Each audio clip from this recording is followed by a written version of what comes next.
ابو سفیان کی بیوی ہند نے پہلے تو علی اور حمزہ کو بلند آواز سے برا بھلا کہا، پھر بولی، اللہ کی قسم، میں اپنے باپ اور اپنے چچا اور اپنے بیٹے کے خون کا بدلہ لوں گی۔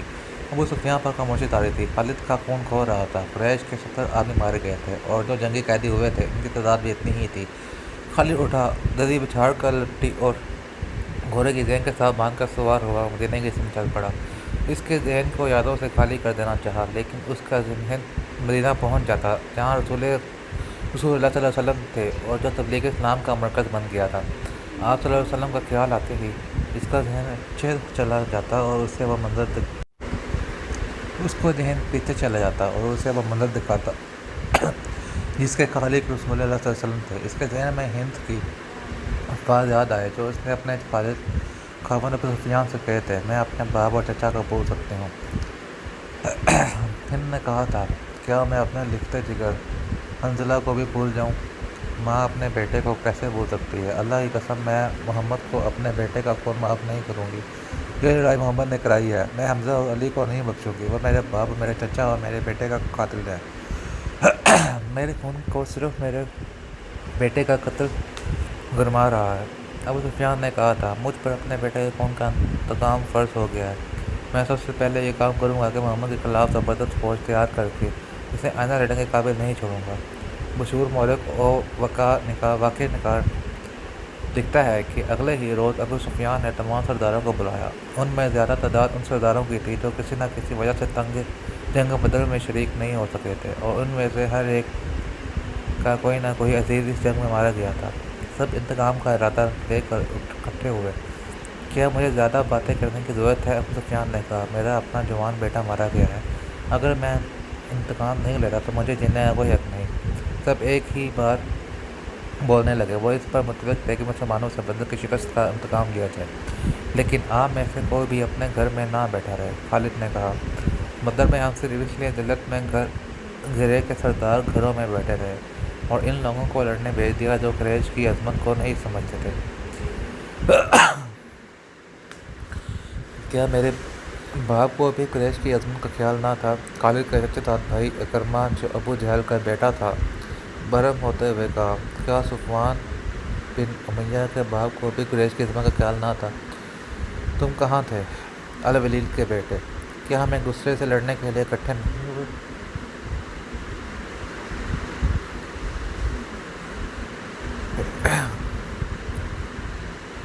ابو سفیان نے کہا، خالد تمہیں ایسی بات نہیں کہنی چاہیے تھی جس سے کوئی اپنی بے عزتی محسوس کرے۔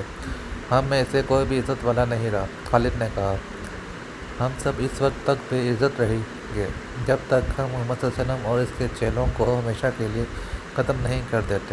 مجھے اپنے گھوڑے کی سموں کی قسم، میرے خون کی گرمی نے میری آنکھیں جلا دی ہیں۔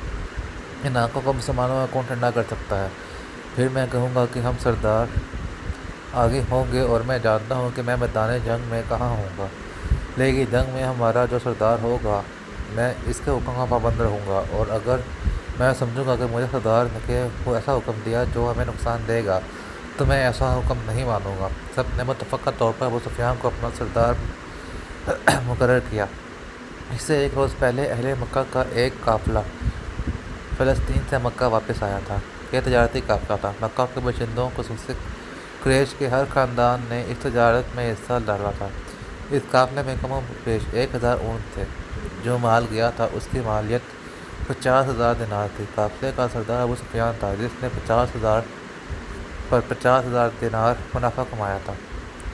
قافلے سے واپسی کا راستہ مدینہ سے گزرتا تھا۔ مسلمانوں کو پتہ چلا گیا تھا۔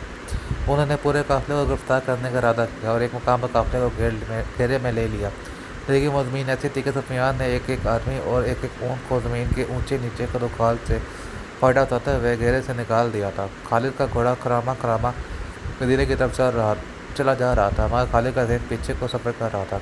اسے اس وقت کا جب قریش انتقام کی اسکیم بنائے کے لیے اکٹھے ہوئے تھے، ایک ایک لفظ جو کسی نے کہا تھا سنائی دے رہا تھا، اگر تم مجھے اپنی سرداری دے دی ہے تو میرے ہر فیصلے کو پابندی تم پر لازمی ہے۔ ابو سفیان نے کہا، میرا فیصلہ یہ ہے کہ میں نے ابھی 50,000 دینار منافع سب میں تقسیم نہیں کیا، میں تقسیم نہیں کروں گا۔ یہ مسلمانوں کے خلاف فیصلہ کن جنگ میں استعمال ہوگا۔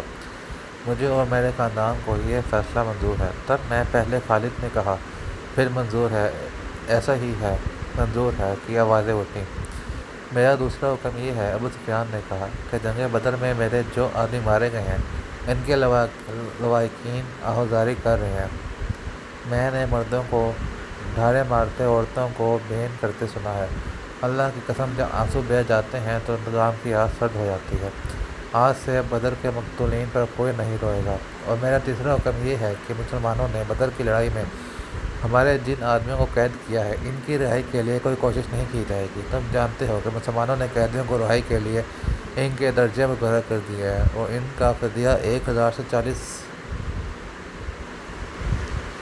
40 درہم مقرر کیا ہے۔ تم مسلمانوں کو 1 درہم بھی نہیں دیں گے، یہ رقم ہمارے ہی خلاف استعمال ہوگی۔